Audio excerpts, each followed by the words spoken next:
Waiting. Recording started. Wes Humble, thanks for doing this, man. Welcome. Tyler, thanks for having me. Appreciate it. This is something that I was thinking about this earlier in the day. I think this is the most highly anticipated interview since Frost v. Nixon. I really do. This has been talked about. This has been negotiated. This has been discussed. And finally in this moment, we're here.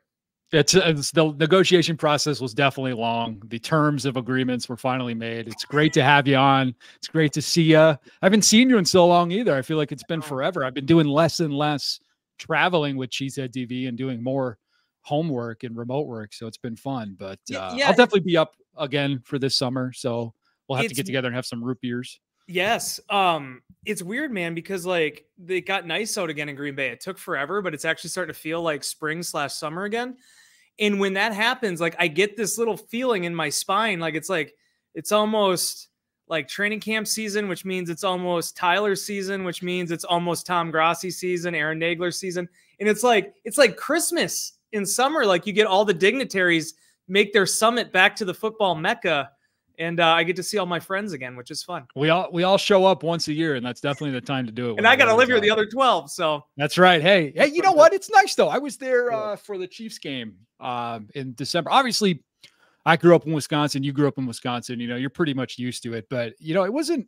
I do miss that sometimes. You know, I live down here in Arizona, and obviously, it's pretty much the same all year round. Just it goes from being extremely comfortable and beautiful to being extremely uncomfortable and hot.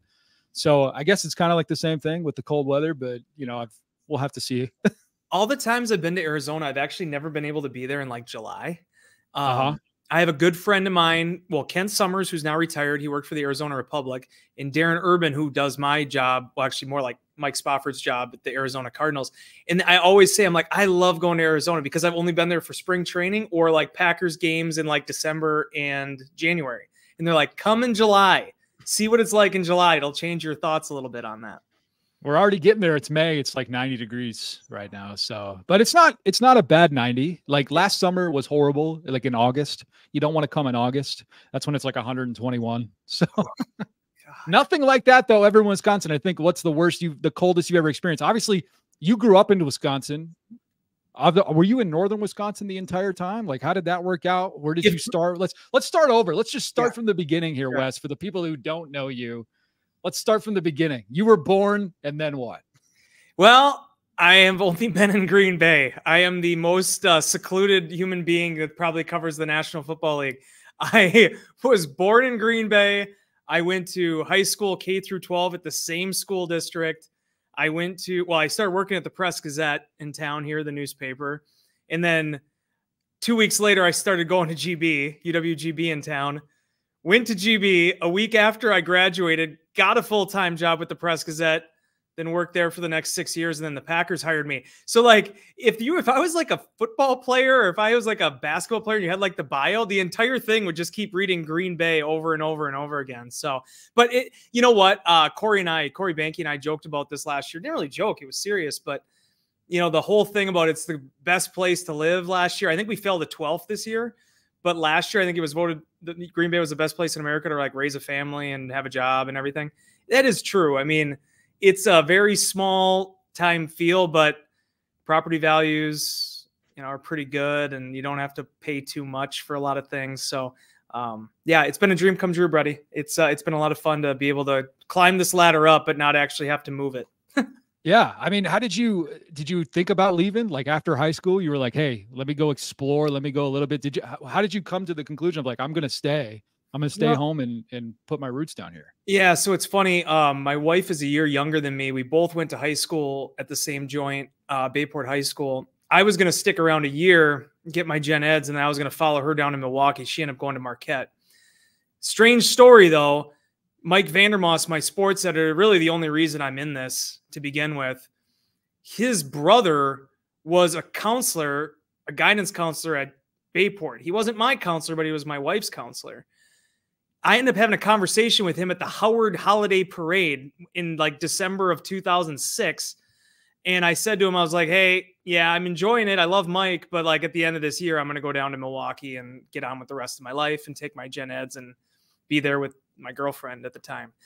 And he was the one that was like, oh, I'm sorry to hear that. And I was like, why would you be sorry to hear that? I'm 18 years old at the time. And he's like, well, I know Mike really thinks you're doing a good job. And I think he would love to have you stick around. And that was the first time, Tyler, in my head, I'm sure you have these stories too about how sort of like the preamble to your own story. That was the first time in my head I actually thought about doing this long term. And one thing led to another. They gave me more opportunities. And I was fortunate enough and blessed enough, and these opportunities very much don't appear anymore for kids. I was able to work in a hustling, bustling newsroom and see what that environment was like. Every table, every desk was taken. And then unfortunately, you see how things have gone here the last few years, the last 10, 12 years in the industry. So that's how I ended up sticking it out. And I ended up finishing my degree at GB. My 4 years of college were probably the most boring 4 years that anybody has ever experienced. 18 to 22 is a lot like 78 to 82. I didn't really go out. I didn't really do anything. I worked till midnight every night, and I had class at 8 a.m. So, but it was fortunate enough that it gave me a foundation and a basis to start my career, and was lucky enough to get on the Packers beat at 24 in 2012. And here we are 12 years later, getting ready for season 13. That's incredible, man. And did you, when you're going through all this and you're like, hey, I think I want to, pursue some of these opportunities, was there anything else in your mind that you wanted to try, that you wanted to do? Like, do you feel like you missed out after all these years? Do you feel like you've missed out on anything? No, I definitely missed out on my 20s. Yeah, my 20s were a bore. No, I mean, there were some good times in there too, but yeah, I did at one point think about double majoring, because during my time at the Press-Gazette was actually when the recession hit in 2009. And that was where in the back of my mind, I'm like, hey, do I need to start thinking of a different path? And one of my fallbacks, and not really a fallback because I would have been happy doing it, was to be a history professor. I love American history. I love historical presidencies and things like that. So I was actually thinking about going down that route. Ultimately, I just decided, kind of like we all have to, you got to put your chips in on something. And I didn't want to have I didn't have a net beneath my, tightrope, but I don't know if I really necessarily wanted one. And I just decided, let's take this thing and see how far it goes. So, but yeah, there were many times during that journey where I kind of thought back to myself, like, is this really, really what I want to do? But I just kept sticking with it. And at the end of the day, we're here. That's awesome. So when you're leaving high school, you get these opportunities, you go to GB. Did you go to GB for journalism? Yeah, I did. I actually declared extremely late. To show you that I was truly going for my gen eds first. My first 2 years, only gen eds. I had no friends. I had no life. And long story short, finally I declared when they made me declare a major. They do communications there. So I got a communications degree with public relations, organizational communication. I did a minor in corporate communication if I wanted to go the original Aaron Nagler type route at one point. But no, it was a great journey, and it was a lot of fun, and it opened up a lot of doors for me. And then fortunately, credit goes to Mike Vandermoss, to Amber Pollock, John Dye, all the people over at the Press-Gazette. A week after I graduated, I was fortunate enough to actually get a full-time job.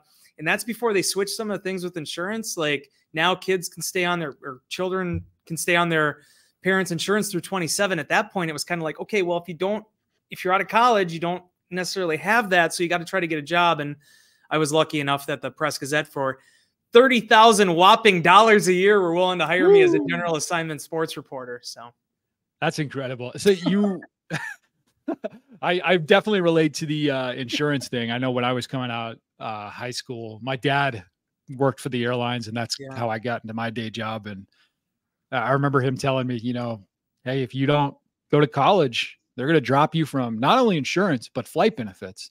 And I looked at him cross-eyed. I'm like, I could never be without flight benefits. I've been had that my whole life. You know what I mean? So I was like, I'll go show you and get a summer job. And 13 years later, here I am still. Here you are, right? It was funny too. I remember having a conversation with my dad because I watched The Graduate, which I don't even know if kids these days even know what that is. But I watched The Graduate. I was like, oh, maybe Dustin Hoffman. I'm gonna take some time off, figure out what I want to do with my life. My dad's like, no, you got to go to school in the fall, otherwise you're gonna fall behind everybody. And yeah, that's what we did. But it was the best thing that happened for me, and I've just been lucky that the doors have been open that I have, and I work with some incredible people, and I love this. I could have worked, honestly, Tyler, I could have worked at the newspaper forever if Sure. economics weren't a part of it. I love my time there and my 10 years in that setting. It was the coolest thing, especially when it was hustling and bustling. But nah, I mean, when the decision came and that was already 8 years ago in 2016 to come over on this side of it.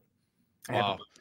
Tell me about those early days at the Press Gazette. What was that like? You were talking about how it was hustling, bustling, and still a big business. And what years was that? And what was that like? Yeah, 2006, August of 2006 was when I started there. So I was 18 years old at the time. I wrote my first story a couple weeks after that. I can imagine it must have been awful. I took a lot of, when we talked about me declaring late for my major, I was writing stories and articles in the Press Gazette before I'd even really taken my journalism class. You didn't clip it out, hang it up? Oh, no, I have all of them. Yeah. Okay. I have all of them like 4 times over because like my grandmother did them. My parents kept them. I have relatives that kept them. So that's awesome. I actually have like this treasure chest of newspaper clippings that's completely filled from all my years at the Press Gazette, which I'm very grateful to have.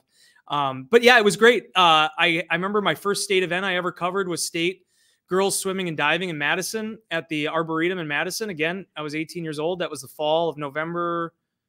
I think it was November of 06. It went terrible. I screwed up one of the girls, whether or not she won a state title or not. It was an awful article. Sorry to the DeGrand family still to this day. But no, I mean, long story short, you have to take those lumps, and I learned from all of them. So the newspaper industry, Tyler, I really wish, especially people that are still on that side of it, on the outside, as opposed to me being team media now, I wish they could have experienced that because it was the funnest thing. I was in the 11th hour, man. The story I always tell people, Gannett stock was trading for $61 a share when I started at the Press Gazette. Within 3 years of that, when the recession hit, it was $1.90. And unfortunately, I was 19 years old when I helped my first colleague clean out their desk and bring their stuff to their car. That never stopped. But those early times and learning from Rob Domofsky, Pete Doherty, Vandermoss, Scott Vinci, who's our preps writer, who's still there, my best friend in this world, they opened their arms to me and they helped a young kid have an opportunity.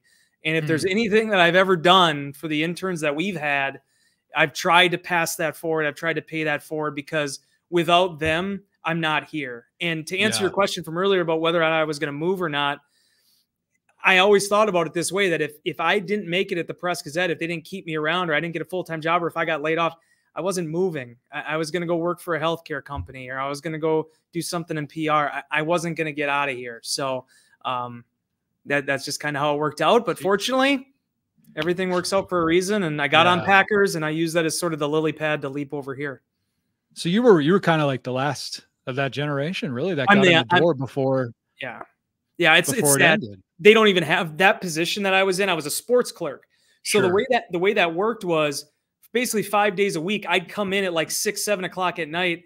And when prep calls would come in, like I would be the one that would get on the phone and be like, Marinette versus Luxembourg Casco boys basketball, give me the leading scorers, give me all that stuff. And then I would write up a paragraph about that. And that's what you would see in the newspaper every day. And then from that, they allowed me to branch out, start covering events. My first beat I ever got to work was the Green Bay Gamblers junior hockey team that's right next door here. That went into St. Norbert hockey. That went into the Green Bay Blizzard. Then eventually they started giving me some opportunities to help out with Packers. I covered my first draft in 2010 when I was still in college because they needed somebody to just come and do some of the grunt work. So 90% of my job at that time was basically all the stuff that nobody else wanted to do. And unfortunately, even though it was only $8 an hour that I was making, they've kind of phased that out. Gannett's just gotten away from that. I don't even think in the physical Press Gazette anymore, the physical Gannett, Wisconsin newspapers anymore, they even put the prep results in there. So a door was open to me that unfortunately ended up closing shortly thereafter. But without it, I wouldn't be where I am today. What do you think killed? I mean, obviously internet, right? But I mean, social media, like, what do you think killed that industry? Because it's not just, obviously it wasn't just Gannett. It was everything, you know? I don't want to, because I'm always careful with how I say this because I don't want it to come off like sour grapes because it's definitely not that. Because I'm not gonna be like, well, I had ideas for how we were going to save the newspaper industry. No, I mean, it's an older type media. I don't know if anybody had those, but I think one of the hard things about it was we were so late to jump onto things. We offered the product for free for so long that by the time we switched over to the paywall, I think so many people were accustomed to already getting that for free. The analogy I always use, and it's not a perfect one by any means. It's not apples and apples, is, you know, if Netflix would have just given their product away for free for 10 years and then finally said, okay, now we're going to charge you for streaming. Yeah, it's a different medium. People probably would still pay for it, but there'd be a lot more pushback on it. I think that's ultimately kind of what happened with newspapers, especially in the USA Today model. It was just, we didn't grab them quick enough. And then it's been an uphill fight because you see where those circulation numbers were and then how it kind of went. And, I tell people this, my friends that are still over there, I cheer for the newspaper industry every single day because it's people don't understand, and especially in this day and age where journalists are kind of being labeled certain ways.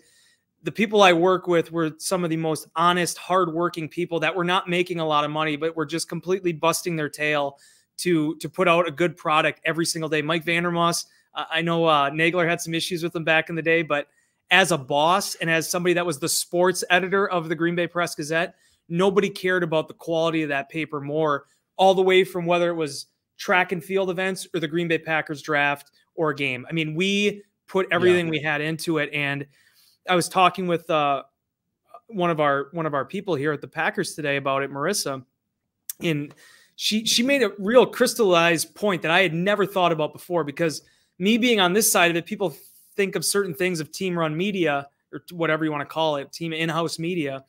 But one thing she said is that, this is what she said, I'm not trying to pat myself on the back, but she said, the integrity and the things you learn from journalism, you carry that through today. And that's the one thing I've always tried to do. And it's from those people that I work with. As much as I love my education, I love my college, but it's from those people that I work with that kind of taught me that, because they're the ones that they put in the time, they put in the effort. And a lot of them, unfortunately, ended up getting let go through all those layoffs and everything else. But dude, I smile. You can sense it now. I smile every time I think about it, because it's just that time means so much to me. And even though I joke about not really having much of a 20s, it was the time spent with a lot of those folks that, I mean, I'm going to think about that until the day I leave this earth.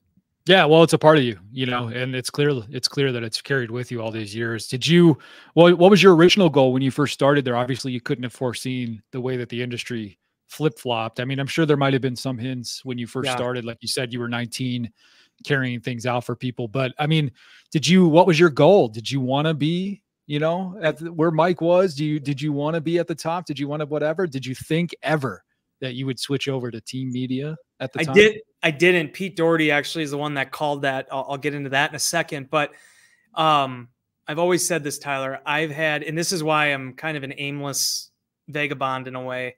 In all these years I've done this, and I'm 36 now, I only had one goal in all of it. I didn't want to work for ESPN. I didn't want to work for NFL Network. I didn't want to do, not to say I could even do that, but I didn't want to get that high. I just wanted to be the sports editor of the Press-Gazette. That's all I ever wanted. And unfortunately, and Pete Doherty had to witness this, when Mike came back to us, because he had to go have a meeting, came back to us, and this was 2013, right after Domofsky left for ESPN. A couple months after that, Mike, we were actually in the process of trying to hire his replacement.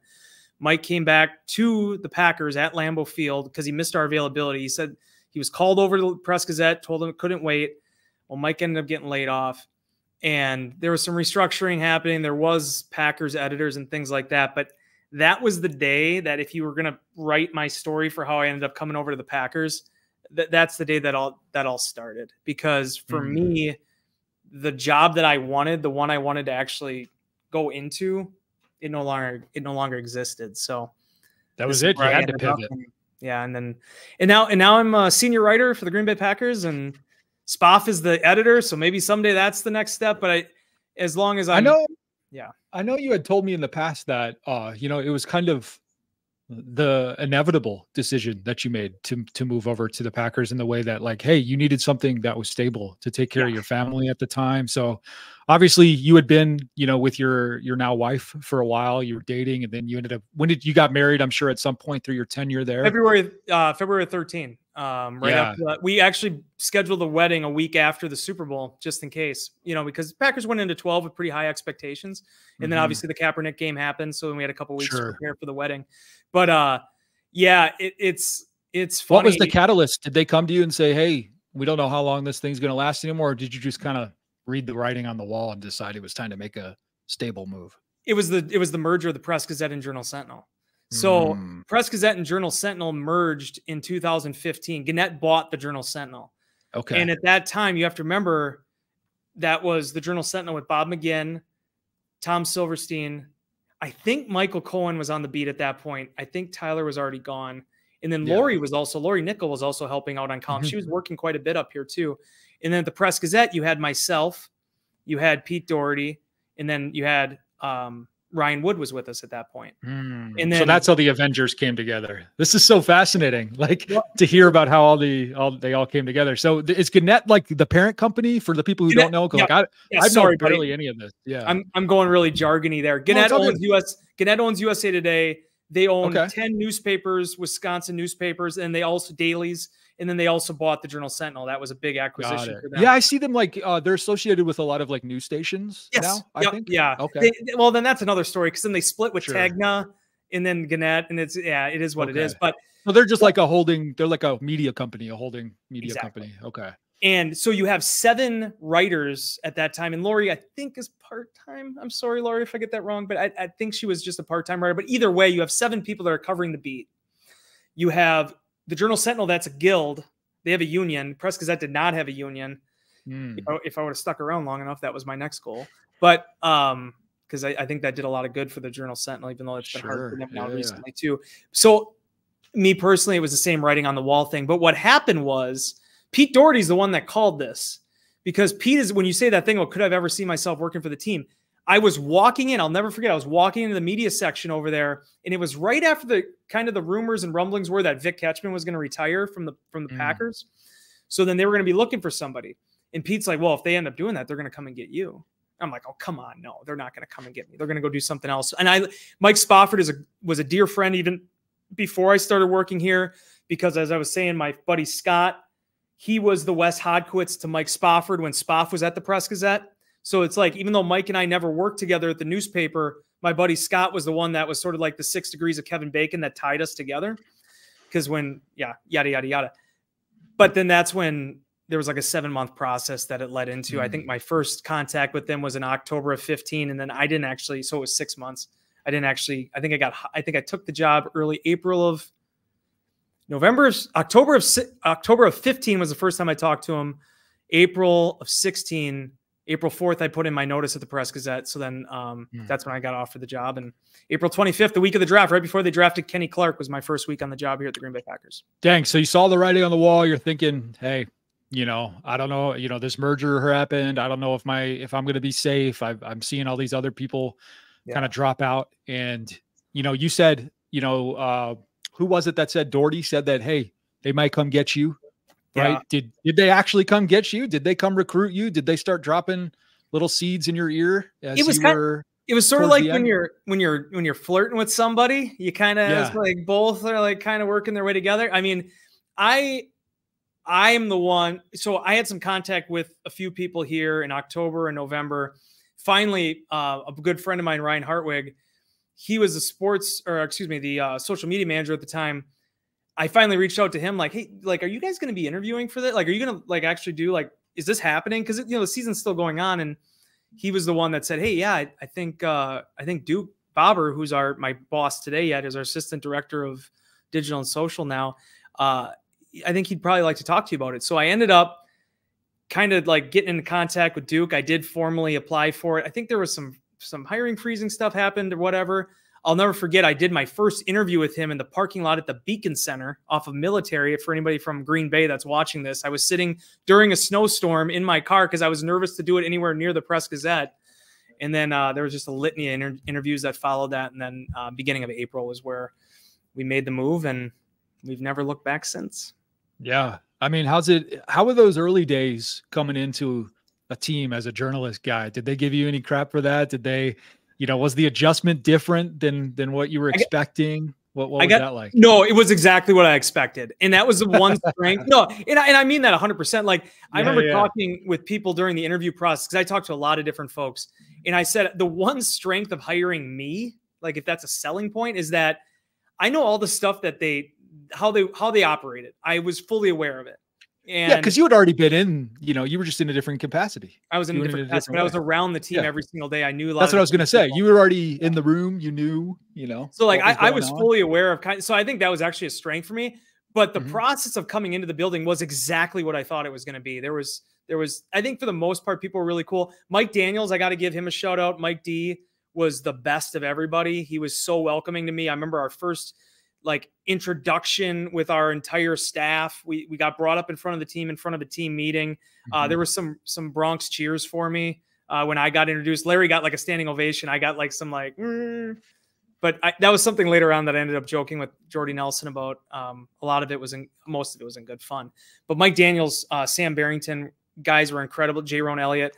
There were so many dudes that were just incredible to me coming into the building that knew me. Casey Hayward. No, Casey was gone. Micah was here. So Micah was awesome.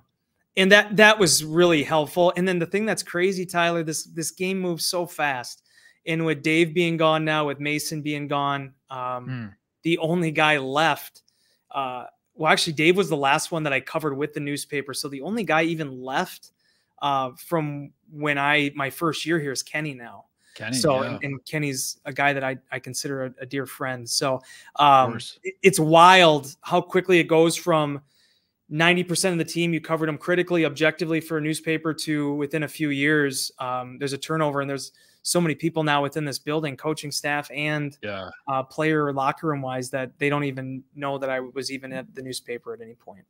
Wow. That's funny. That's funny to think about, right? That's such a big part of your life. You just spent 20 minutes describing how it's in every fiber of your being. And now you got guys that you're covering that are just like, oh, really? You worked for a newspaper? And that's gotta be weird. But that's what's fun, dude. Like, you know this about me, some of our conversations, like I love knowing where people come from.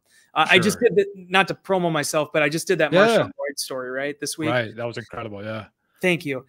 But the cool thing about it is you can understand, okay, so his mom drove him 2 hours to school every day and 2 hours back for a long time until he got a little bit more comfortable and stuck around the area a little bit more.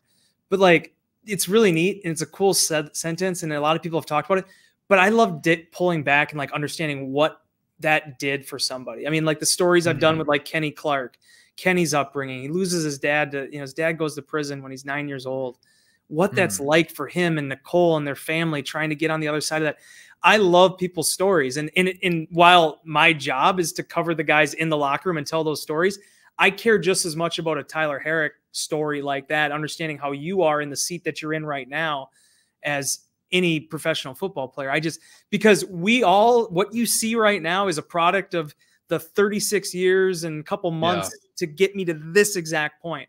And I think that's one of the coolest things about life is that where we get to and who we are and the things that have affected us, we represent that in our current form. And for me, that's so powerful, man. Got me here. So that's the human connection. And that's why I like doing this show. And I only do it a couple times a year after, in the off season and things like that. But that's the whole goal of this show, is to talk and just to really get to know people that are a part of the, little bubble and community that we all live in this Packers media coverage, whatever, fandom, whatever you want to call it. Yeah. Because it's so interesting to me. Like, how did we all come together just around this one singular topic?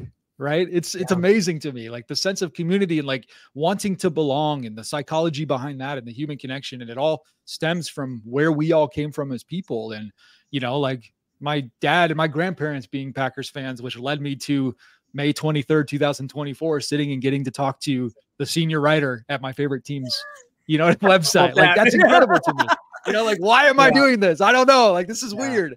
Well, and that's the cool thing about being a Green Bay kid. Like, I grew up, my grandfather, God rest his soul, was a huge Packers fan. And we weren't the family that had season tickets or anything like that. Unfortunately, I don't think he had the means of that when he was younger, but he was the guy that I remember when I was a kid, when the referendum happened in 2001 or 2002, he was the one that telling me, Wes, this thing has to go through. You need this. This community needs this. This team needs this. Like, he understood because he was around for all the stock sales in the 50s. He understood how tenuous this situation is for a little engine that could, like Green Bay, Wisconsin, trying to make it with the big boys in the National Football League.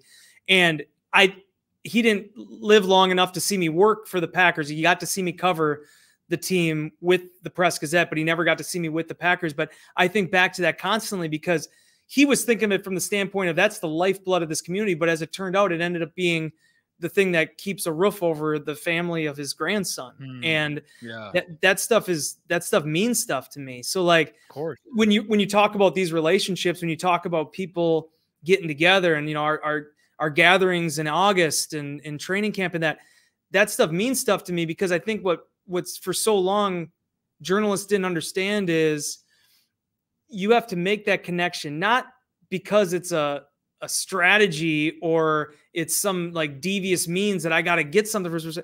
No, because at the end of the day, we are all in this together. And when you talk about maybe some of the reasons why I think newspapers struggle and things, there wasn't enough connection on things. There wasn't enough reason to believe in things. And that's the number one thing I tried to bring with the Packers and Packers.com. And people can judge me for however I covered the team, or they can throw out stereotypes of what that means. But at the end of the day, I think being authentic and trying to build relationships with people, and I'm not going to lie to you in my coverage. Like, I'm going to be honest.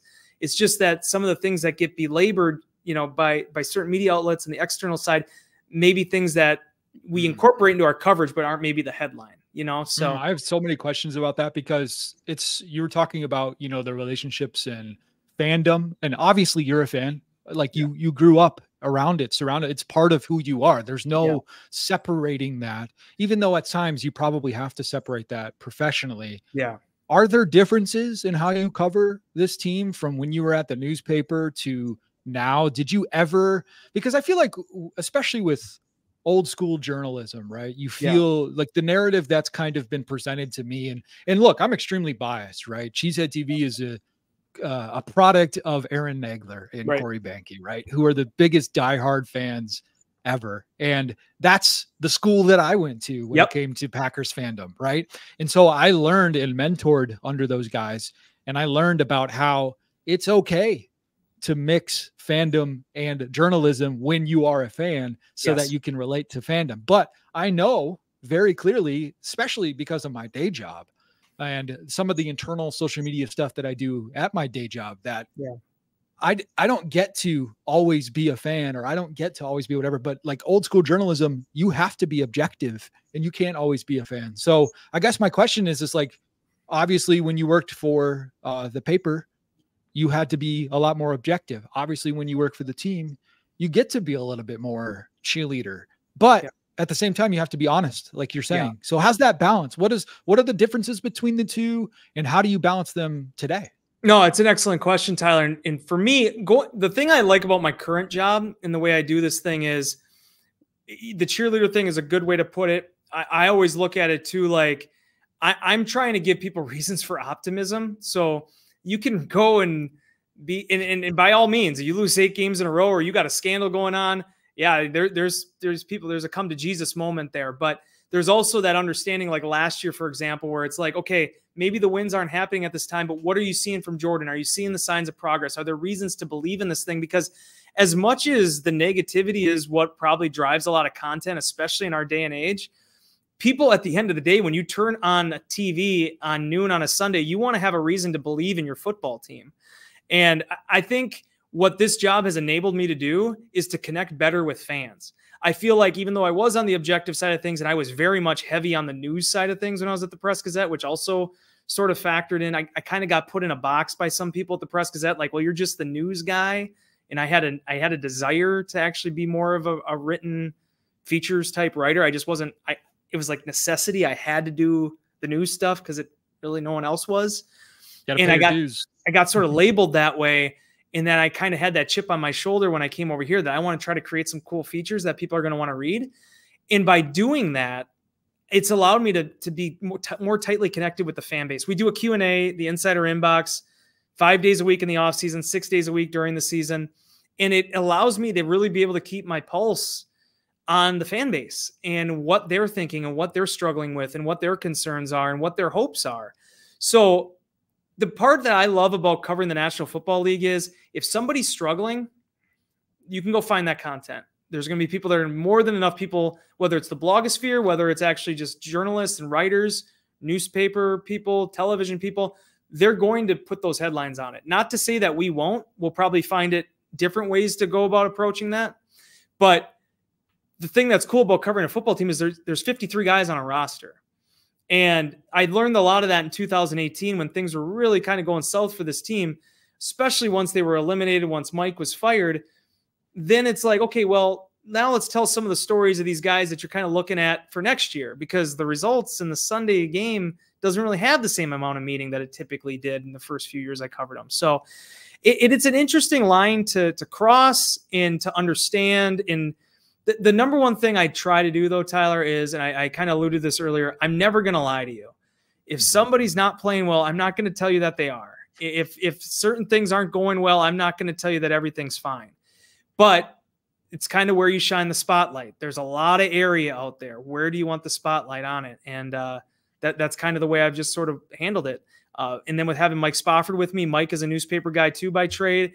Sometimes he's the guy that takes a little bit more of the newsier type stuff or the stuff that, but at the end of the day, Matt LaFleur goes up there and talks about his football team. Jordan Love or Aaron Rodgers, when he's here, they go up and talk about their football team.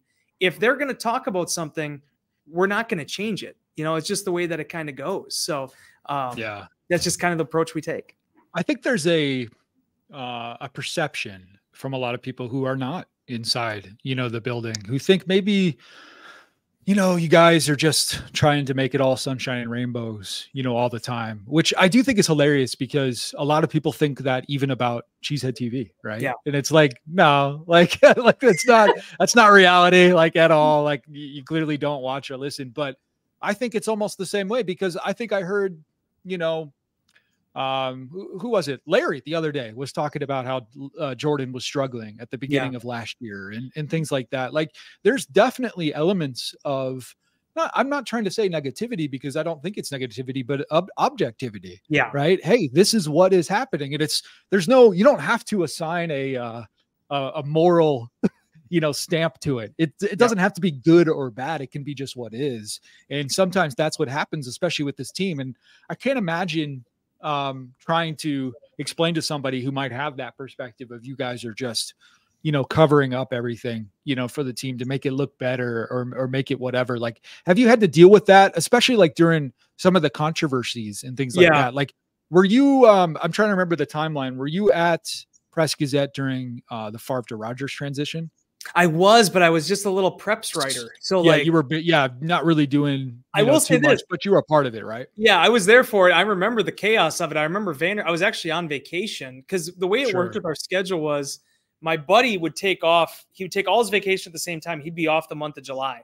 So then I had like 2 weeks that I could take in August, and then I would obviously start school. So I remember I was down in Florida when the Favre trade finally went down, I believe it was, when he finally did get traded to the Jets. And I remember Vandermoss calling me, and I picked up the phone. I was like, boy, I can't believe you care about preps coverage right now, because he was just going to work out my schedule with me when I got back. And he laughed about that. And I was like, and then that's when, at the same time that conversation was happening, Domofsky was already on a plane, I think, to try to get to the Favre press conference, which I believe might've been at an airport maybe.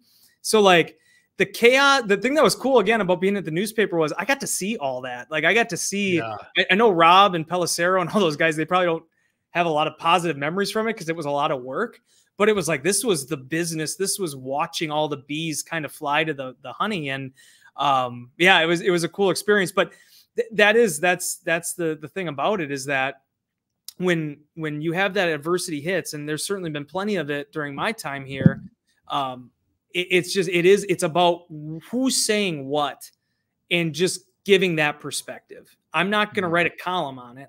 I'm not going to write an analysis on it. When Mike McCarthy got let go, we used the content we had, the voices that we had, and we told those stories, and then you roll it forward. So, but I totally understand. You always have to have that analysis type aspect. You need to have that opinion aspect of it. But you know, I think sometimes what can get lost in all that is the real facts and the direction and the things behind it. And not to say there's anything wrong with that. I think there's totally you need to have that editorial voice. But basically, I let the primary subjects give their opinion on it rather than Wes Hodkiewicz. Yeah. So like when you're working for a team, well, I guess when you're working for a blog, one of the most important things is voice, right? Yeah. And becoming a voice, right? And Cheesehead TV's voice is very different than the Packers voice, right? The voice of Cheesehead TV is a fan who rides all the waves and goes through it with everyone else who is the audience, right? But the Packers, I like what you said, where you're letting the people who are the story be the voice of the story. So it's not necessarily it's not Wes's voice. It's not, even though you do have a voice, right? You have a style. We have the Q&A. Your fingerprints are on it, right? But when events like that happen, the adversity, I think that ties back into the people who think you guys are just, whatever for the team, which in a sense, like, yeah, you are, but I think that's the answer to those type of people. It's like, no, like, we're letting the characters tell the story. Yeah. And I'm not trying to add my own perspective to it. Right. You know what I mean? You can, but it's not in the same way that a Cheesehead TV would. No, and I think that's why I've often said this. I'm not just doing this to shine up Aaron, but I mean, Aaron was the first one to the trough with that. He really was. Yeah. I mean, I know there's probably other blogs and things like that, but sure, Aaron was the first one to bring those worlds together, because he did my job. When I left, Tyler, Aaron's the one that got hired to replace me. I mean, that's how that chain of command went when I came over to the Packers. He's the one that stepped into that position. And I feel like you use the Q&A, for example, like that's my bully pulpit. That's where I speak. That's where people ask questions. I give you an answer. When you ask about the part about, okay, well, how do people handle you? I'm always up for having a conversation, and I'm always up for, going back and forth. What I struggle with on the insider inbox column standpoint is when people are just like, oh, you're a shill. You got no spine. You got all this. Okay, well, that's just character assassination. Are we going to actually talk about maybe what your perspective is and what mine is, and we can sort of see if there's something in there? That's the only stuff that ever bothers me, because it's like, it's such low hanging fruit. And the other thing I will always say with that column is, Tyler, you show me, and I put in the hours with it, you show me any other media outlet, not even just Green Bay Packers related, that is willing to take fan questions 6 days a week. Between Spofford and I, one of us will answer questions for you. Whether you like what we have to say or not, there's nobody else out there that is willing to actually pull in people's voices more than we do. It's like that guy on, I don't know if that's on C-SPAN, like that dude who like, he's like, just picks up the phone. He's like, all right, caller. And then it's like people just call in and sometimes they make fun of him or whatever. That's us. Like we're here, we have a column tomorrow. We'll have a column on Monday. It just keeps coming. And it's like, if you want to be a part of that conversation, we're here to have it. And you will get your voice and your opinion in there. It's just that, just be a little bit, try to be respectful to the people that are actually willing to give you that voice on the team website. Well, also consider the source, right? Consider the source and understand the voicing that you're consuming, whether it be on the internet or whether it be, from the team.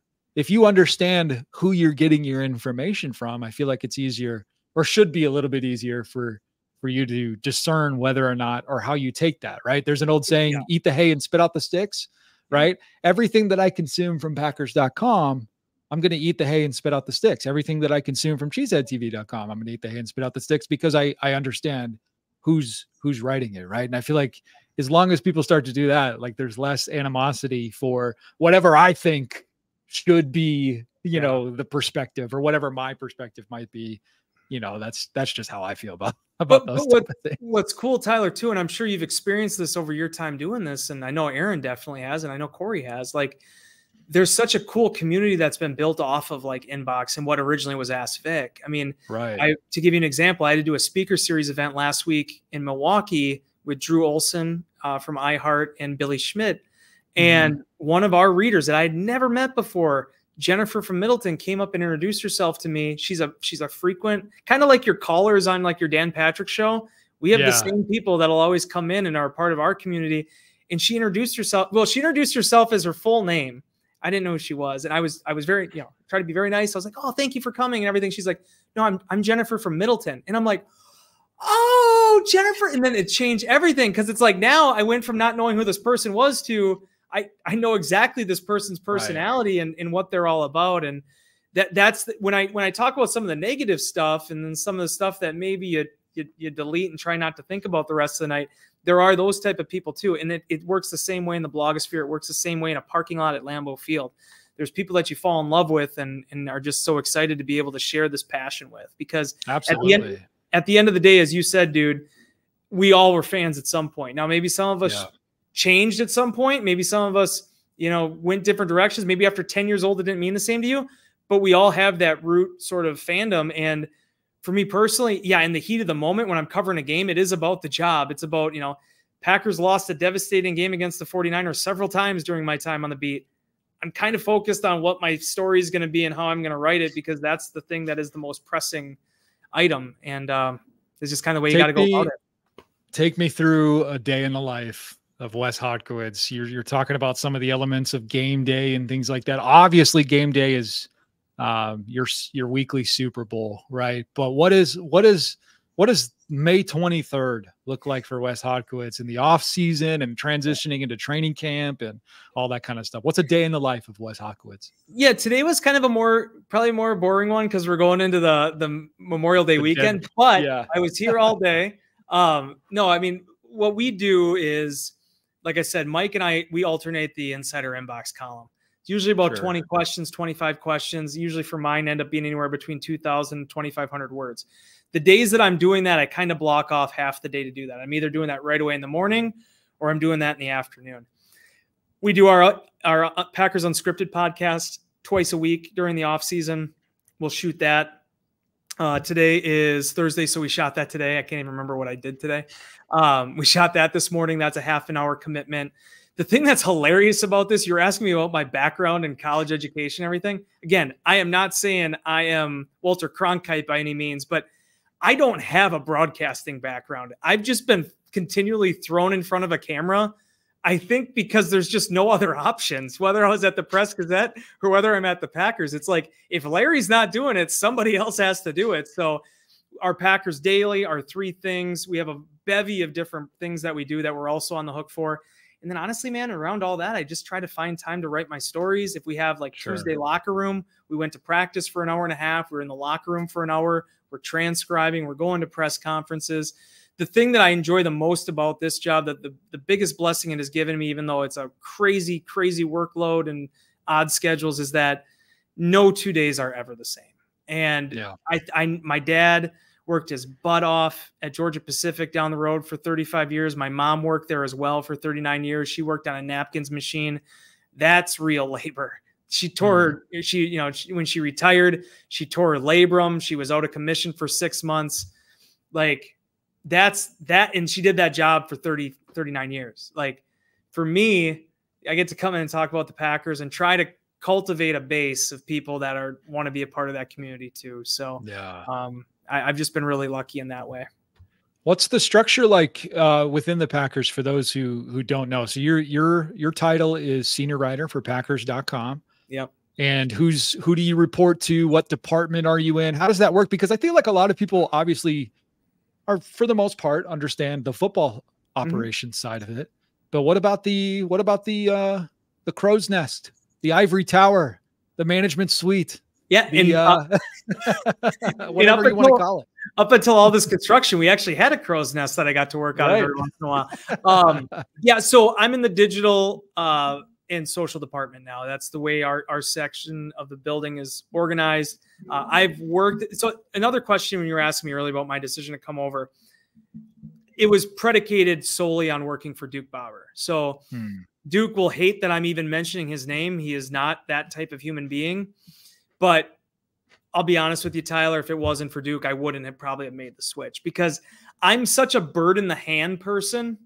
It's tough for me to take chances just because I'm very comfortable in the areas that I'm in. I think my Myers-Briggs kind of jives with that.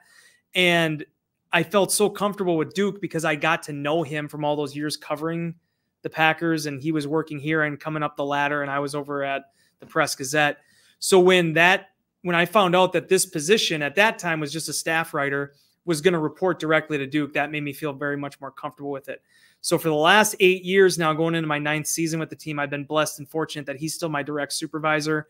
I work alongside Mike Spofford. He's our editor of Packers.com. Him and I have been the 1-2 punch here the last 8 years. Before that, he worked with Vic. He's been with the Packers in some capacity, I think since 2006 now. So basically the time I started at the Press-Gazette, he was starting at the Packers. And then we have a team of Lauren Anderson, who got married like 28 minutes ago. She is our digital and social media coordinator. And her and Jennifer Ward, who is our UX coordinator, who does all the busy work on our website, making sure everything stays up to date with that and the app.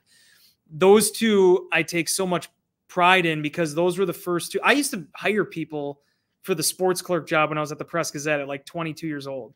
It wasn't easy. We had some really good people though.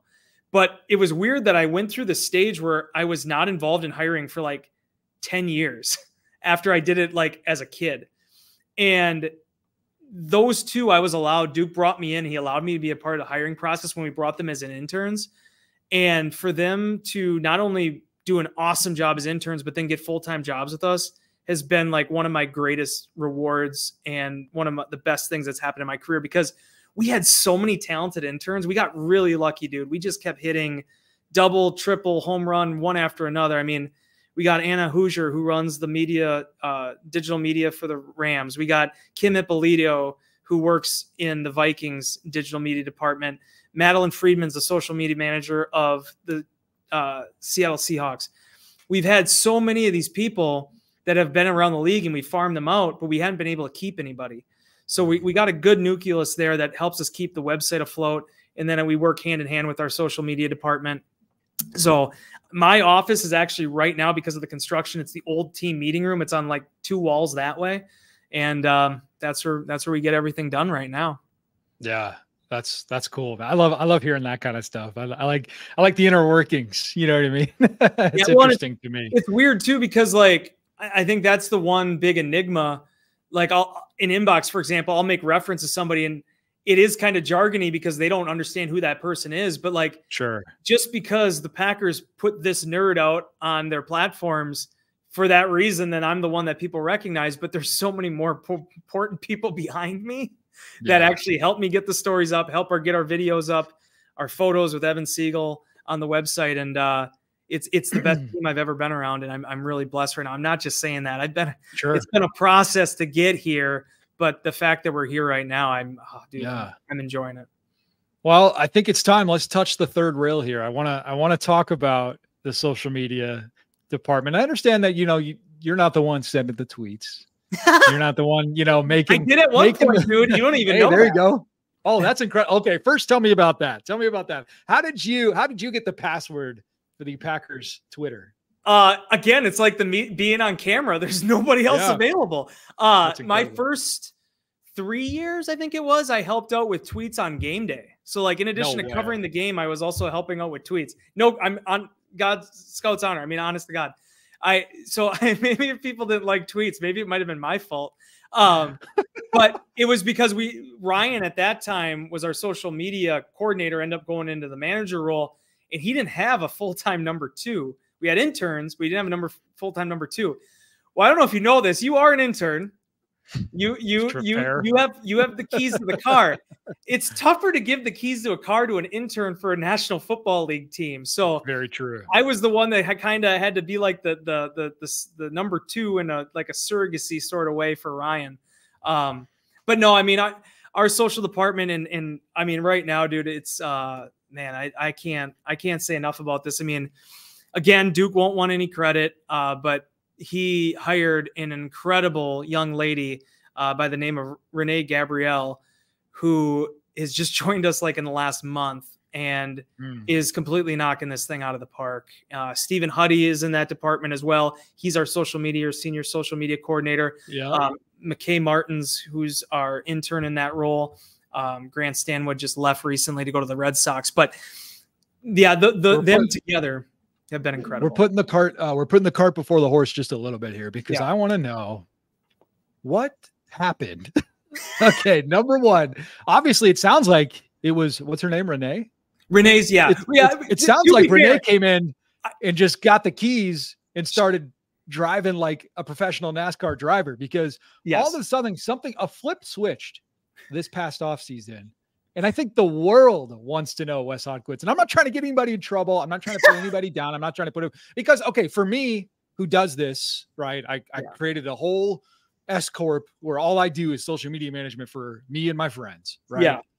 And it's very clear that there was an immense amount, and I've said this publicly, and I'll say it to the day I die. There was an immense amount of talent inside the walls of 1265 Lombardi, who put out some incredible content, some extremely professional content, like the amount of work I don't think people understand went into a lot of that content that went out of there. And honestly, the subtle creativity that was in there too was just amazing. But because it didn't have the same sassy teenager, cheesehead TV, Chargers social media voice, a lot of people didn't necessarily embrace it or understand it or like it. And they just chalked it up to this team is stuck in the 90s, doesn't know how to do anything, and we hate it.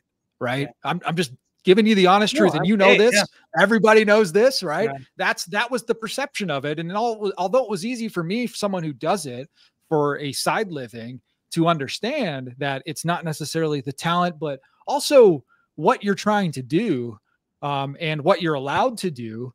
It's the voicing of the team and whoever is in charge and what they're looking for. And it's probably not just one person. It's a decision by multiple leaders who are deciding whether or not, this is something we want to get into. So it feels though to me, and I feel like to a lot of people, that a flip was switched. Yeah. A switch was flipped. You know what I mean? And what happened there? Tell me some of the backstory of it from the time that you got there to whatever. Let's get into it.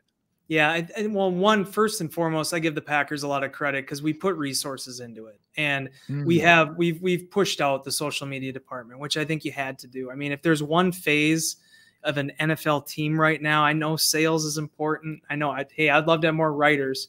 A lot of things are cool, but social media it's an extension of how you connect to your fans. And you know that better than anybody, or your employees or your customers.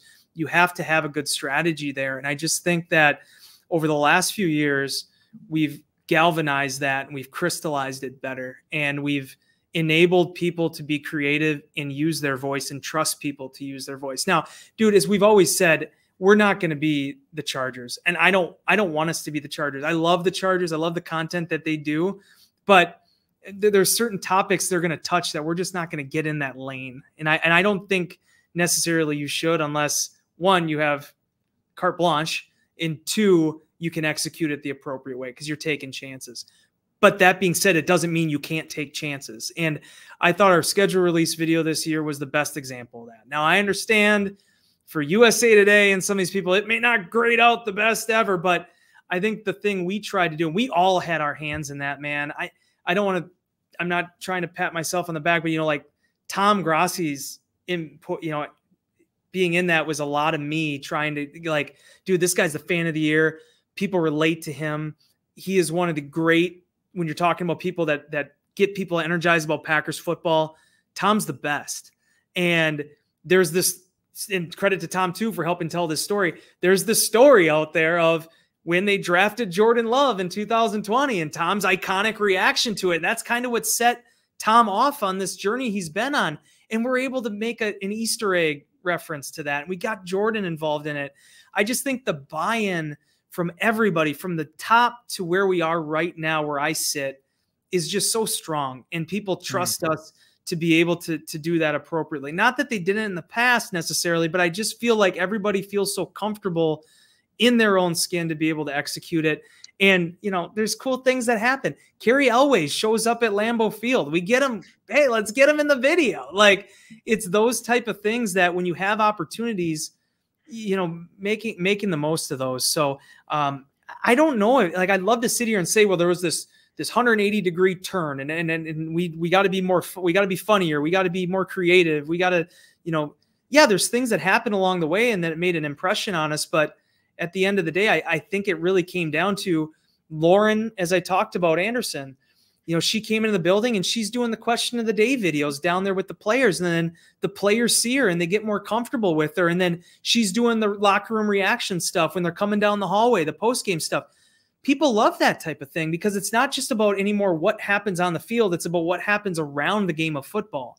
They want to be energized. And I think one game that the Packers have kind of found out and discovered that they want to win is, and rightfully so, is let's make sure that fans are proud of this team in every capacity, not just the wins on the field, but being creative in the way they develop their social media strategies, being creative in maybe the stories I write or the videos we produce, just being able to pull people in and go, you know what, that's my football team, and I'm pretty dang proud of it.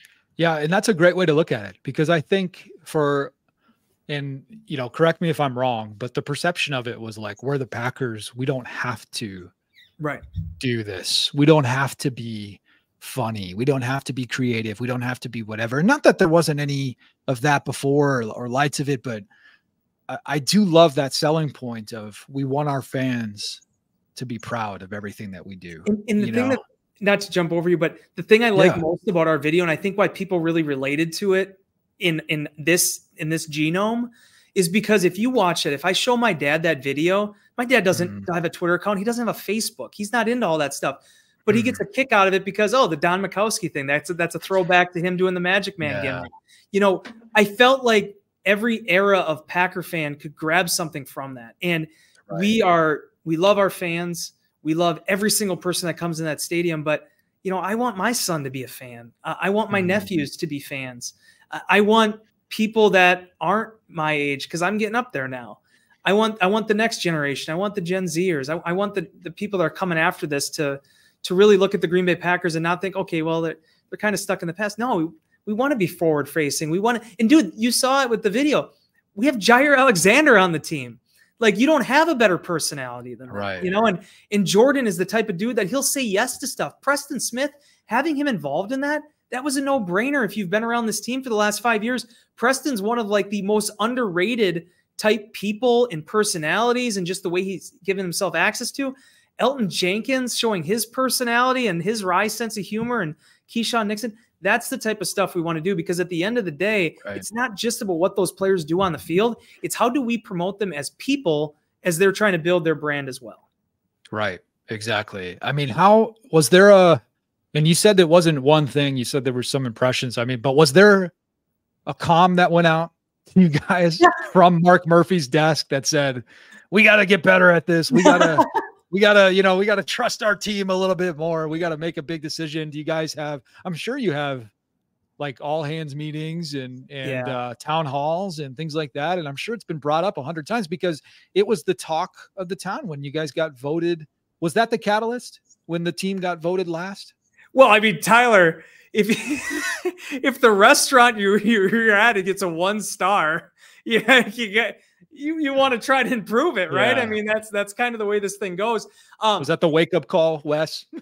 I think for me, being here and watching it, it's that, because here's the thing, I'll give you the quick answer to that. It wasn't like, it was just like, hey, we're all going to go into a meeting room and be like, hey, we got to do better. No. Right. But I think, and I wish I could name all the names of the people that I think had a lot to do with it. I think most of them probably don't want to be named, though, so that's why I won't do it. But but there were people in higher positions in this organization that understood where we're going, where we are, and where we need to go, and where things have to be. And again, the guy that I can directly point you to is Duke, because I think Duke's the one that Renee is amazing, and she's going to do so many cool things. You can already kind of hear that voice already on our social platforms. But Renee's also been here for like 3 weeks. So like, it's, she just got here like as we started this whole like schedule release thing. But Duke was the one that sort of drove the bus on that. And we had people from all over. As I mentioned, Tom, we had people that helped bring in Aaron. We had people that helped bring in Joe Buck and get people involved. Duke did a lot of the legwork on Don Majkowski. Like, it was everybody kind of having an emphasis and bringing people in and just showcasing those personalities. And that was the best. That was the best part of it. It wasn't that it was just one. We had a STN helped us out with it. They're the ones that produced it, but and got it all laid out the way it was. But I think if there was 12 people involved in that, it was probably 10 people that but helped. It's not just the video. It's not just the video. It's everything. It's the, like you said, the questions, but it sounds to me like it's been brick by brick, bringing in the right people, 100%. building it almost like a football team. You guys brought in some people that you knew were going to change, you know, culturally, and they've just left their impressions. And you know this too, because Corey did it with you. When you go in there and you find what people do well, let them do that thing. And that's the coolest part of this. I think about, for example, there was that video. I don't know if you saw it, but we put up a video of like Carrington Valentine's just laughter, his little fits of laughter. Yeah, that was so good. That's Lauren collecting those things and being like, hey, let's do a video on that. Like, that's kind of cool. You know, like, I don't think you necessarily always have to be risque to be not at all, to be creative. Right. And that's the one thing that I just think there's a lot of trust there. And you know what? Sometimes you wake up with your piss hot, right? And you have to admit it. You have to call it what it is. And I think that's that type of thing that, let me put it this way.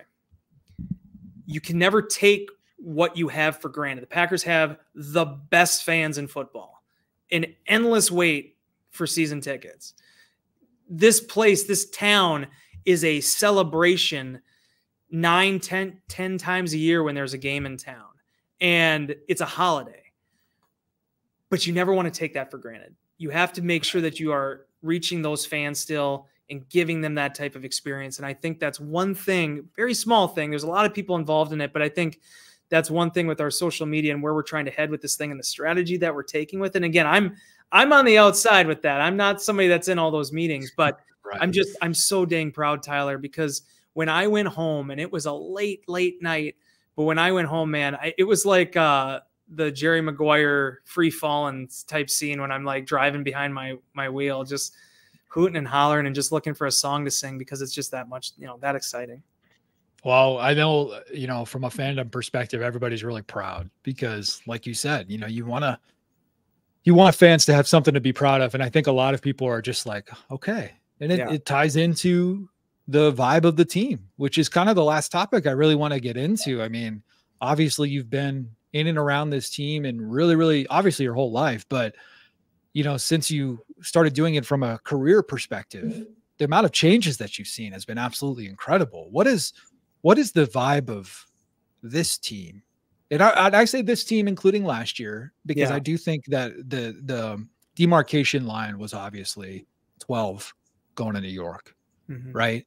What is the vibe that you're feeling of this team? Because to me as a fan, and I would hope that it's the same at the building, it's optimism.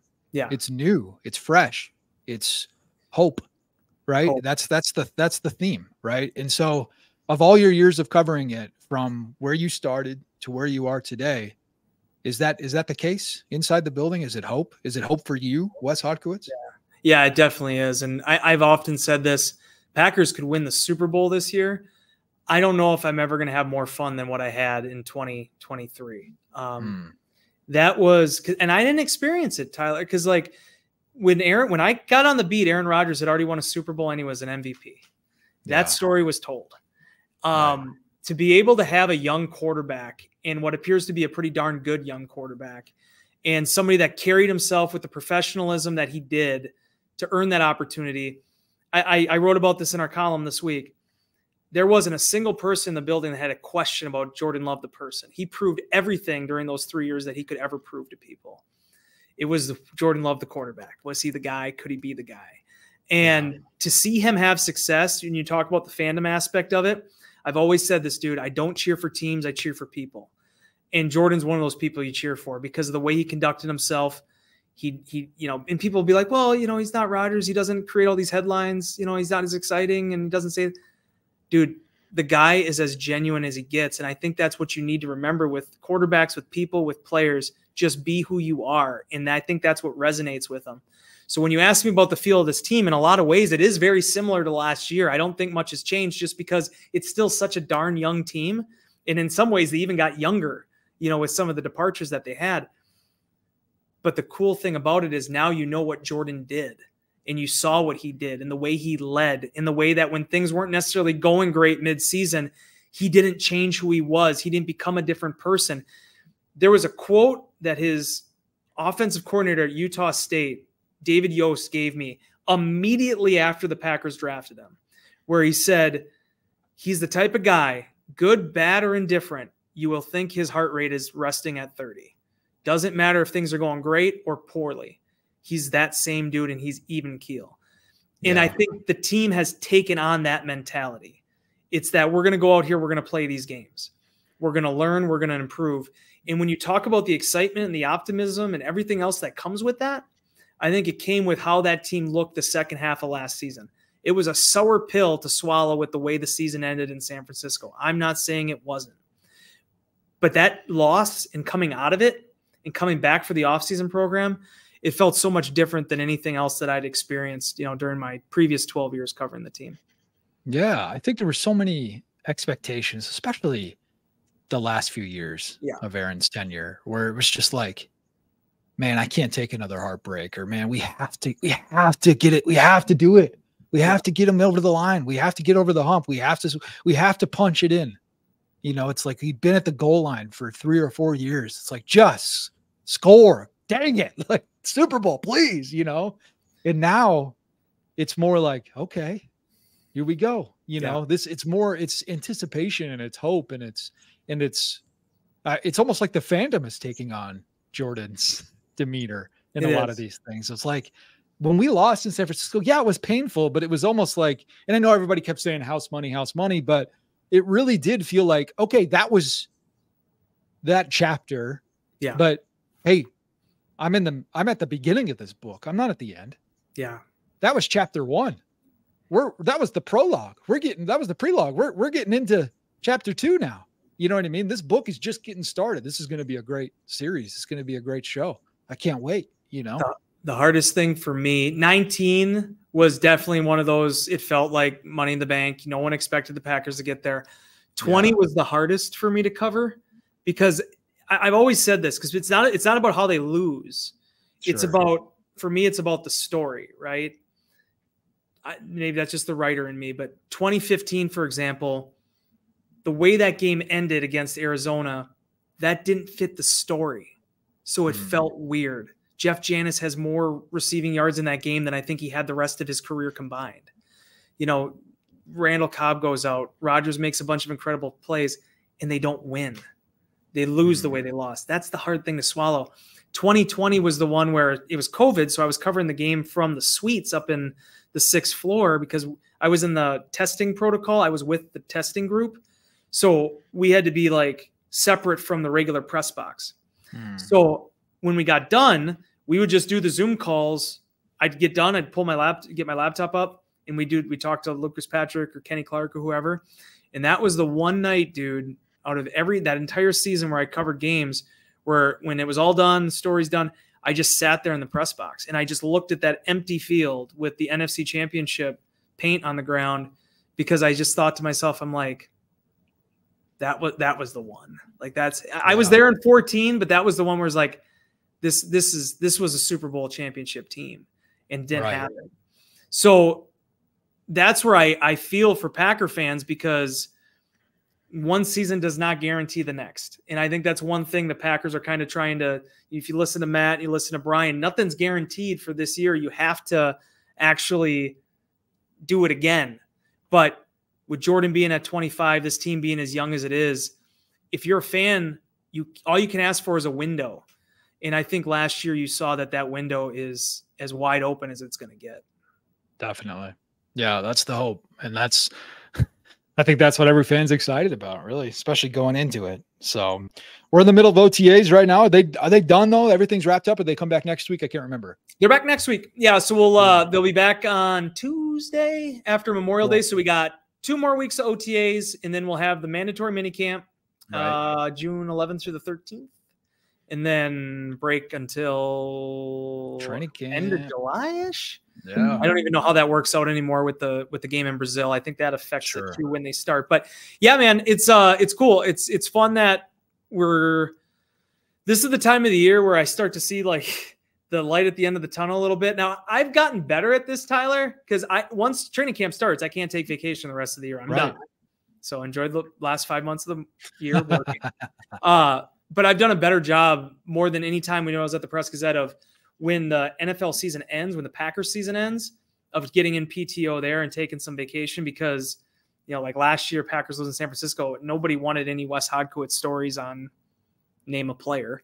Everybody just wants to kind of stew for a little bit. So I've used that now as more of a buffer. So I look at it as I got 2 off seasons. I had the first off season that's over the day that they report back for the start of the off season program.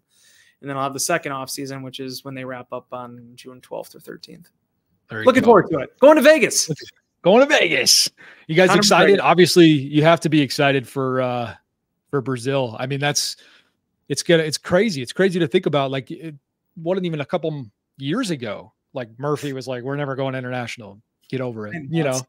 And now all of a sudden, London, Brazil, like, hey, Goodell said, "Get ready. You're going." We had a family get together a couple weeks ago. And I was talking to, it was like a whole reunion type deal. I was talking to one of my family members. I was like, this is the craziest thing in the world, man. The Green Bay Packers were the last team to go to London by a long shot. And they're the first team to play in South America. Prim and parse how all that works for me, Tyler, But I'm excited for Brazil. I don't know how much, we're going to be able to get out and really experience anything. Yeah. I think it's going to be pretty football heavy and focused. And obviously it's the first time the NFL has been out there. So I think the eyes are going to be on everything. But as I've told a number of people now, I'm not a huge world traveler. I'd never been to London. I'd never been to England before when I went there 2 years ago. So for me to be able to at least say, hey, I went to South America, I was in Brazil, Sao Paulo, I'm super excited about that. And to be able to experience different cultures and things like that, I always thought that's probably stuff that's going to have to wait to when I'm bald and old and aging to be able to go out and make some trips. But to be able to knock one off right at the beginning of the season, I'm going to be as fresh as I'm going to be. Why not give it a shot? It's going to be fun. Obviously, I'm excited for those fans more than anything, dude. Yeah, of course. That was the one thing that the build up to this, when it was kind of like, hey, the Packers could be one of these teams. I knew we had fans in South America and in Brazil and Uruguay and Argentina and things like that. I had no idea how diehard they are about the Packers. That's the coolest thing. It's wild, man. Because this truly in that way could be once in a lifetime for them. Yeah. It's wild. I mean, they're so diehard. It's unbelievable. It's crazy. I'm so excited. I think it's going to be, and I was saying, and it's not just Packers too. There's a lot of other NFL fans down there, because I was saying sorry, I can't remember his name. I'm so sorry. But one of the Packers Brazil accounts, we were talking in direct message, and he was saying, a lot of people think like, oh, it's automatically just going to be a Packers home game and it's going to be whatever. But there are so many just plain NFL fans down there that it's going to be rabid for even the Eagles side, so like, that's going to be awesome. I love that, because it would be cool to have a stadium full of Packers fans, like almost like in London. But the fact that you're going to have rivalries in there and people going crazy and going rabid for the game and just the excitement of every play, I can't wait. It's going to be electric. It's going to be electric. There's such a bad taste in everybody's mouth because of how that ended and the Rodgers thumb, and then they kind of go on a slide after that. London is probably in the top 5 of games I've ever experienced. One, they gave us, and you can ask Nagler about this, we had the best view ever for an NFL game I've ever had.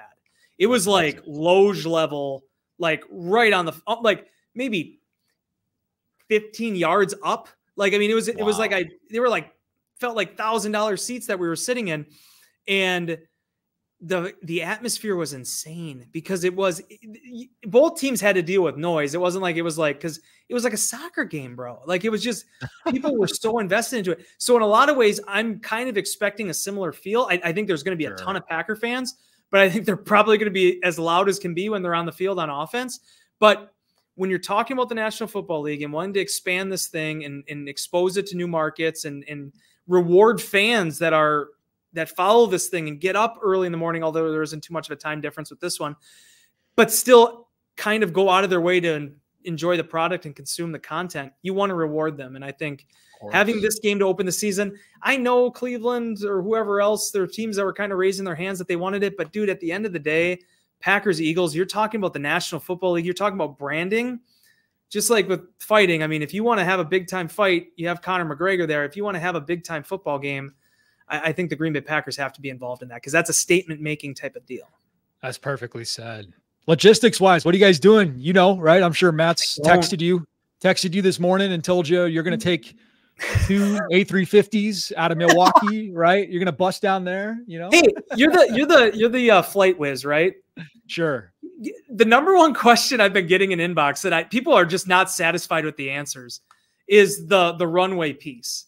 Because everybody is just, they are through the roof about, well, what does it matter what the runway is? Well, it's like, and correct me if I'm wrong. Again, you are the expert here. I am the novice. But it's like when you have a plane that's that big and has that much fuel in it, it's like a turkey taking off here, man. It doesn't just go. You need some room to be able to get that thing off the ground. Every flight of every airline in the world, every single day, every single hour, every single minute, they have to literally solve a math problem to decide how much concrete they need to be able to safely take off. Yeah. And the runway may be big enough for a half empty big plane to take you guys all down there. Right. But then you don't have enough fuel to get all the way down there. I don't think people realize, even though it's close, relatively on a map, it's a long flight. Yeah. 12. You're talking hours, something like that. Yeah. 12 plus hours, right? It's longer. Crawford and I are going to be at each other's mileage wise. Yeah. Mileage wise, it's farther than London. Yeah. So you have to, distance wise, you have to everything. You just don't have enough fuel to get there with the runway length, you know. So you have two options. You stop, you refuel and do that song and dance, or you just bust to where there's a longer runway and you could make it in one shot, which is, I'm thinking, probably what they're going to end up doing with you guys. I don't know though. I don't know. No, I don't. Yeah, and I think that's still something the NFL. I think the NFL is still working through. I don't even know if that's a Packers thing. We did it once. I remember because of whatever it was in 16 with the NFC Championship. Oh, the fog, game. Right? We had the fog in Green Bay. Yeah. We had to bust down to. Oh, dude, that was bad. I still don't know. Like, I'm not trying to ever put a loss on a single event. Certainly, the Packers were riding that run the table wave, but to have to drive down to Milwaukee, fly to Milwaukee. We got into Atlanta. Then we had to drive to Stone Mountain, Georgia. And it was a bad deal. And then next thing you know, it's like 11 o'clock. Well, hopefully you can plan for it now. And, you know, you guys can maybe go down to Milwaukee a night early or something and figure it out. But yeah, there's no way a fully loaded, whatever plane Delta is going to end up using, probably an A350 to get you guys down there is. I just love how fans just don't understand that. Like I can say that 1,000 times, Tyler. Yeah. And every single time they're like, well, you know, I once drove my truck down to Luxembourg and I didn't have gas in it and it got there just fine. It's like, yeah, but I mean, planes are heavy. Yeah, they're heavy. And dude, I'll say this, that Virgin Airlines flight that they had that came in to get us to London, I haven't never gone and seen Air Force One. I'm not going to get into all that stuff, but sure, that's the biggest plane I've ever seen in Green Bay. Like it was a Dreamliner. Oh, dude, it was nuts. Looking at that, I remember when I pulled up and I'm sitting there with my little carry-on food that I just picked up, and I'm like, "Holy crap!" Little Wes Hodkiewicz is going to get on this thing. Spofford and I were in the very last row of the entire deal, but taking that. And it was a great flight. It was awesome. Did you sleep? Did you sleep on the way over? I can't sleep, bro. Yeah. When they talk about, I remember talking to Mercedes Lewis about this in London. I was the guy that doesn't acclimate. I never acclimated. I purposely didn't sleep on the way out there. I did the thing that you're supposed to do if you're just going to make yourself as tired as possible. So then you fall asleep on Friday night at the right time. And that did not work at all for me. I stayed awake the entire time. I got to London, like not really even like almost like day walking. I proceeded to work the entire day, never went to bed, never napped, got myself all the way to 9 o'clock. I get under the sheets. I'm all excited. I'm like, oh, I was a good boy. I did not sleep at all. I should be perfectly tired. 3 hours later, I'm still sitting there. Next thing I know, it's 4 hours later. I'm watching WWE SmackDown on the television because I can't get myself to sleep. And then, dude, I eventually fell asleep for a couple hours. I think in London, I might have slept 6 hours the entire weekend. 8 hours probably. Circadian rhythm, man. The circadian rhythm. It's hard to overcome, you know. And I go in the summertime. I go to London probably 2, 3, or 4 times a month. And I don't know if I'm ever, you don't ever really get used to it. See, we take off at night, usually out of Chicago. We land at like 9 something in the morning. take a nap. By the time you get to the hotel, it's like, or you land at like 7 something in the morning. By the time you get to the hotel, it's like 9 because of traffic. Take a nap, but you got to force yourself. And I mean, force yourself awake at like 3 or 4 hours later. If you sleep any longer than that, you will be out. You're chalked. You're absolutely chalked. This is probably what people really want to hear about on Packers After Dark. But yeah, right. So you go out for a red eye. How do you do you sleep before that then, or do you just stay up? The day of? No, I try to, I avoid caffeine. So on the flight over, it's really not that long. It's about 7 hours, 10 minutes. Yeah, that was the other thing that Chicago. hit me. It's great. Yeah. It's a great flight. It really, it's really not that bad. So, and when I'm working, for those who don't know my day job, I'm a flight attendant. So I work part-time doing that, 3 or 4 times a month. And then the rest of the time I'm doing Packer stuff. But basically when you're working, you get about an hour and a half tops, maybe 2 hours if you're lucky to break to sleep. We have bunks that are like RV style camper bunks that are above the passengers in the aft cabin. And you walk up a little ladder and you go up there and you go to sleep for about an hour and a half after you do your dinner service. You wake up, you do your breakfast service, and you land. So when you get to the hotel in London, you're going to want to sleep. And so you're exhausted because body clock time, it's 2, 3 o'clock in the morning, even though it may be 10 a.m., 11 a.m. and the sun's bright and it's a beautiful sunny day or whatever in London. So you have to take a nap. Some people do, some people don't. I choose to. You take a nap for 2 to 3 hours, but if you don't wake up after that 2 to 3 hours, you will not sleep that night. And you kind of have to because you're leaving that next morning. Yeah. So you take a nap, you force yourself up about mid-afternoon, you go out, you do some exercise, you get some sunlight, get some coffee, go out to dinner with your crew. And then hopefully with the assistance of some melatonin, you go to bed, and then you wake up the next morning, you head back out. So it's really, jet lag is wild. What's going to be nice is you will definitely have some jet lag going down to Brazil. I'm just because of the way slots work, I'm sure you guys will do an overnight flight to get there. Yeah. But when you land, obviously you're going to be tired. It shouldn't take you very long to adjust. It's only 2 or 3 hours ahead of you. I think, that is the one thing that's going to be nice about, because I went out to Germany. Sure. I've done some long flights before. I don't really mind that, but that was the hardest part for me, dude, is that I felt like a champion when we landed in London. I'm like, I was a good boy. I did not fall asleep. Because I'm also the kind of guy, I don't sleep on a flight. And in my mind, I'm like, you idiot. That's bad. You should have gone to sleep. You should have slept. That's probably true. Just whatever, and there's so many different schools of thought. Like Taylor Swift says, jet lag is a choice. Okay, girl, as you're flying in your private Falcon, whatever, with a full-on bed, probably doesn't feel like anything to you. But there are different schools of thought. Don't sleep and hope you can sleep that night, or, maybe wake up and, try and sleep. Like me, I try to adjust to whatever time I'm going to. Right. That's what I do. Yeah. I just try to adjust to it. Like the second I show up at the airport for my red-eye flight to London, my Apple Watch says, it's 3 a.m. London time. I just immediately, my brain, I have to switch it, because if I don't, it gets bad. Yeah. So. And I want to make sure, I don't want to make it sound like, hey, I was trying to be like a tough guy. Like I'm not. No. Yeah. But I know how I am. And I know that if I did fall asleep, either it's not going to do anything for me, or I just wanted to find a way to get myself tired for what was going to be Friday night into Saturday. Yeah. And I failed miserably. Yeah. How did the players do? Do you think they were pretty well adjusted for the most part? I think so. And Matt was really good. Like they did a really good job, I think, of getting everybody prepared for it. I think the only thing was just it's tough, man. It's tough when you are a 6'5", 330-pound guy or 320-pound guy. That is not an easy thing to do. I remember talking to again, Mercedes about this, because he did that trip a lot with the Jaguars. And the school of thought has changed a little bit, because I think some people are like, well, you're just not, if you leave early, you're still not fully acclimated. You basically, I think there's something that maybe you need to do it like 2 weeks to really get yourself into that as far as an athlete to get a difference. But even still, I think I was talking with Sadie's about that, and I think he said they had gone out on like Tuesday. I don't know what the right way to go about it is. I don't think the Packers lost that game against the Giants because they just weren't acclimated. I think the Rodgers injury, frankly, probably had a lot to do with it. But but all that being said, it is what it is. And I think for the most part, they practice out there. That the accommodations were great. We were in Watford. Beautiful. Which I knew about because Jay DeMeritt went to my high school. He was one of the U.S. men's team player that played for Watford. So I was pretty well familiar with it.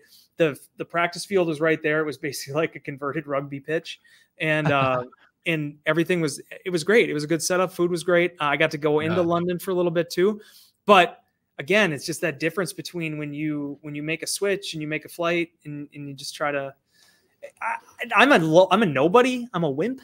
And I don't know how pro athletes like being able to make that switch. That's a big one, but we'll see how this next one goes. It's immense. I feel like there's a lot of mental game to that, but they'll figure it out. I think they're going to do great in Brazil. Like I said, the time change really isn't that much of a factor. Really, just the travel, the being on the plane that long. That's going to be the hard part. And this is the thing I keep saying. This is my little conspiracy theory, is that it's like, well, if the Green Bay Packers can go down to Brazil, 14-hour flight, maybe potentially have to bus down to Milwaukee. If they can do that, any team in the National Football League, if they continue to choose to do these games on a Friday, they're going to be able to do that too, wherever it is, whether it's Johannesburg, South Africa, or, somewhere in France. I mean, but like, that's kind of my thought on it. It's like, hey, if the Packers can make this trip, I think it definitely sets the precedent. They're using you. Could do this anywhere. They're using you as a guinea pig for sure, man. That's wild. That's crazy to think about. But it makes total sense, because I think when they went to the 17th game, dude, and now for everything we're reading, it looks like that 18th game is staring us in the face. Hopefully, I'm hoping that still stays in 2031 or whatever, but maybe it'll be sooner. But the whole idea is that 17th game opens that Pandora's box, that everything changed for the Packers playing overseas with that 17th game now. So I think this is something, if I'm lucky enough to still keep working here, that there's going to be more of these adventures, and we'll just be along for the ride. Well, we hope you're still there, Wes. You do a great job. And I tweet about it all the time too. You're one of those people, and I meet very few of these people in my life. I'm just kidding. I meet a lot of salt on the earth, you know what I mean, type people, just people who just are positive, caring, just extremely kind, and do a wonderful job at everything they do. So I really appreciate your friendship. I appreciate what you do, for my favorite team, for a lot of people's favorite team. And I appreciate your time tonight, man. I mean, you're still at the office at 8 o'clock at night, going on 9. Yeah. I warned the family I might be later tonight. Did you want that in American or? Hey, there it is. How am I paying? Or is that a Venmo thing or Cash App? That was too smooth. That was too smooth. I appreciate that. I appreciate you doing it. I mean, as I kind of alluded to earlier, the cool thing about this is it is still, even though the it's getting bigger in terms of the blogosphere, the type of personalities, but you meet so many cool individuals, and you're definitely one of them. As much crap as I often give you, and I am usually like, I do not stop, but no, I mean, you're one of the very best. And you and I have been joking about this and doing this forever. And I'm happy we finally were able to get together. And, now that we set the baseline of where I came from, down the road, look forward to possibly doing this again. Exactly. Can't wait to have you back on. Thank you so much for your time, Wes. We appreciate you. Everyone who's listening, hope you enjoyed it. Wes Hodkiewicz, Packers.com.